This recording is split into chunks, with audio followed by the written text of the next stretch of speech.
Hello, hello, hello! Welcome to Tinay Tisay Vlog. Magluluto tayo ngayon ng pinakamasarap na pork spare ribs sinigang. I-ready muna natin ang ating mga panggisa. Ang ating bawang, sibuyas, at kamatis. Of course, guys, masarap talaga ang sinigang kapag iigisa muna. Kayo rin ba? Nagigisa ba kayo? Or prefer nyo yung tambog-tambog na lang para less cholesterol, no? Wala siyang oil. Pero guys, ang mahal talaga ng sibuyas ngayon. 230 ang kilo dito sa amin. Sa inyo ba? Magkano? Buti ang kamatis, 120 lang. Tara, tara, tara! Magsisinigang na dis! Ganyan lang ako kakonting maglagay ng oil, guys. Bawang! Pag nagsisigang ako, guys, naggigisa talaga ako. Ewan ko, pati mga anak ko, alam nila kapag hindi ko igisa. Sabihin, mami, hindi mo ito gigisa na. Minsan kasi, yung parang gusto mo lang walang oil, pero mas masarap talaga. Kunti lang naman, half tablespoon na ako nilagay kong egg. Baka nga 1 teaspoon lang ito eh. Tapos, kamatis. Ang ating sinigang na spare ribs. Pork spare ribs, guys. Timplahan na natin ng konting asin. Malasa na siya. Ito na ang ating spare ribs, guys. O, diba? Ang ganda. Napaka-gorgeous ng aking spare ribs. Ayan.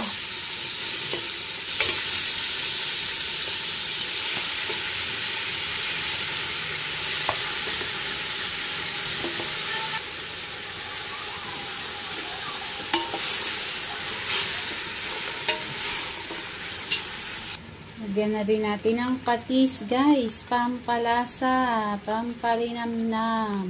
Konti lang yan. Dito pa lang, guys, ang bango-bango na. Oh.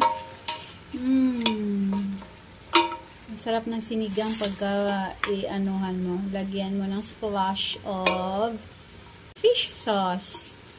Patis. Kapag naging puti na siya, guys, puti ba? Ayan, o, diba? Magkaiba yung etong puti, tsaka yung pinkish pa lang. Pag nagputi na siya, guys, tsaka ko siya lalagyan ng tubig.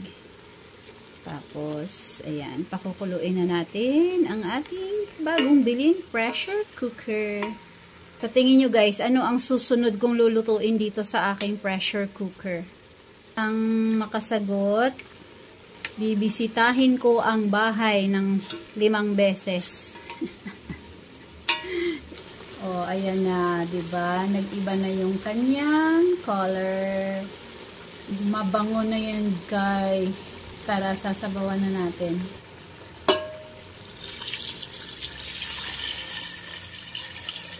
Guys, kailangan yung i-double check yung rubber niya sa loob. Yung ano ko dati, guys, nasira yung rubber. Yung para siyang natunaw ng konti sa sobrang init dahil nakausli pala. Malapit na siyang ayan na, nag-wiso-wiso na siya. Happy New Year! While waiting na lumambot ang ating meat, maghihiwa na ako ng gabi. Dapat sinabay ko to doon nakalimutan ko. Dahil dudurugin ko rin naman siya. Alam niyo na kung bakit ko nakalimutan. Basta nakalimutan ko siyang isabay, guys. So, eto, mag-slice na lang muna tayo. May malalaki, may maliliit para madaling durugin mamaya yung mga maliliit, 'di ba? Konting ano na lang durog na. Ang sarap nito, guys. Lalo siyang lumalapot. Ito yung secret ko, kaya mas masarap ang sabaw ng aking sinigang dahil sa gabi, pampalapot. Ito talaga yun, guys. Mas masarap siya. Mas malinamnam ang sabaw kapag ka may dinurog ka na gabi. Tapos ang aking sitaw na dalawang peraso. Tinira ko to guys nung nagluto ako ng inabraw na saluyot. Tapos magbalat ng labanos. Ito masarap dito guys sa sinigang. Ayan, labanos, mustasa. Malaki to. Nilagay ko sa... Nagsigang kasi ako ng ulo ng salmon nung nakaraan. Masyado siyang malaki. Kaya half lang yung ginamit ko. At ang half, eto na. Sinigang ulit. Walang katapusang sinigang. Pero masarap kasi talaga to guys, no? May ano talaga siya. Iba yung dating kapag may nilagay ka na labanos. Ayan na, ready na ang ating veggies. Ay, may nakalimutan pang isang eggplant. Ito guys, 2 weeks na to sa ref ko. 100 pa lang ang kilo nung binili ko to. Ngayon, ano na siya, 180 na ang kilo ng eggplant guys. Oh, at least meron pa akong isa. Ito namang aking kangkong is nakatatlong hugas na ako dito guys. Etong last, nilagyan ko to ng baking soda.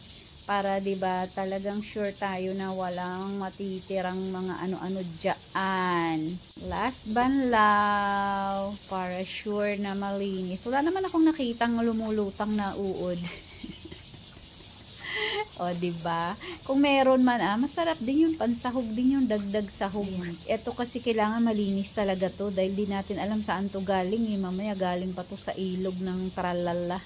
Ayan na. Ready na ang ating kangkong. It's been 22 minutes na guys. For sure malambot na to. Wala nang pressure. So, ayaw ko pa rin siya buksan. Bubuksan ko muna siyang tubig. O, diba? Meron pa rin siya. Water muna guys para hindi tayo ma-disgrasya ng ating pressure cooker. Ayan, for sure wala na yan diba? Yay!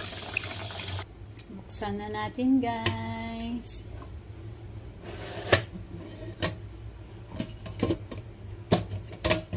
Tada! Lagyan na natin to ng mga gulay.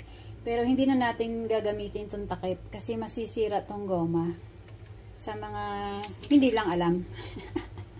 Diba? Masisira yan guys. My gosh. Tara, salang ulit natin to. Tingnan natin guys kung fork tender na ba tong ating pork. Fork tender na ba ang pork? Ay, ko ang lambot na guys. 22 minutes lang. Lagay natin yung gulay. Ito muna ang gabi guys.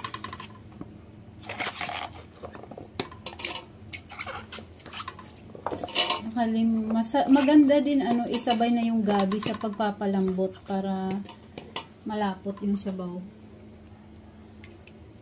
Yan. Pakuluin muna natin guys. Palambutin muna natin ang gabi guys. Itong takip na ng wok ko ang ilalagay ko. Saktong-sakto din Fit sila. Ito na, mag-slice na tayo ng eggplant. Ayan, ready na. Guys, ang ganda niya. Diba? So pretty. Fit na fit yung takip ng wok ko. I'm so happy. Tada! Gusto ko siyang durugin guys. Ganyan. Gusto ko yung malapot yung sabaw ng sinigang ko guys. Ganyan. Kuha pa tayo.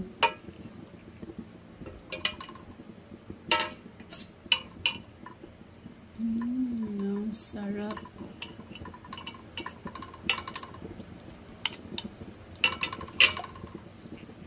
More pa guys, more.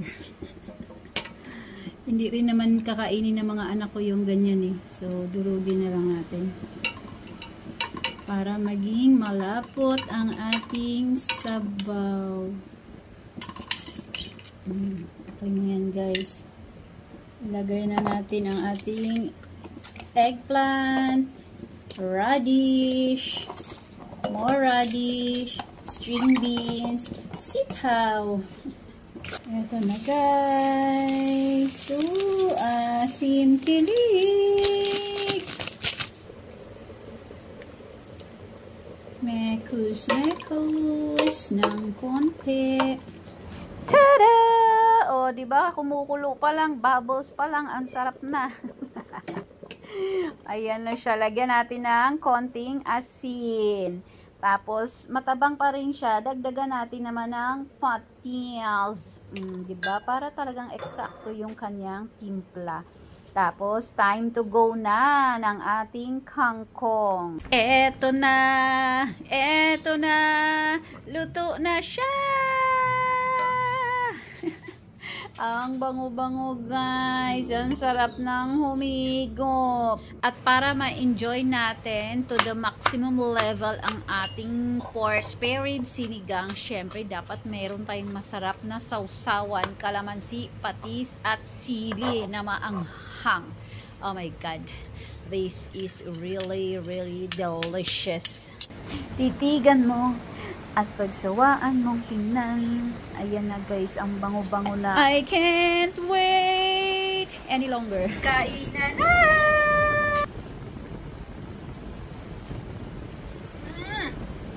Asin kilig! Oh, nag-low tide agad kasi lumipat doon yung sa baba.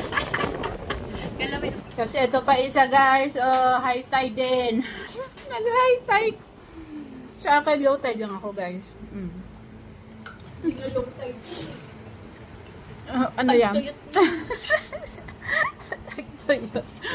O, diba guys? Kaya gusto ko maraming sabaw yung aking sinigang. Kaya ha-highlight nila yung plato nila guys. Tab, paano tayo kakain yan? Makain ako guys, yung kamay ko dinaganan.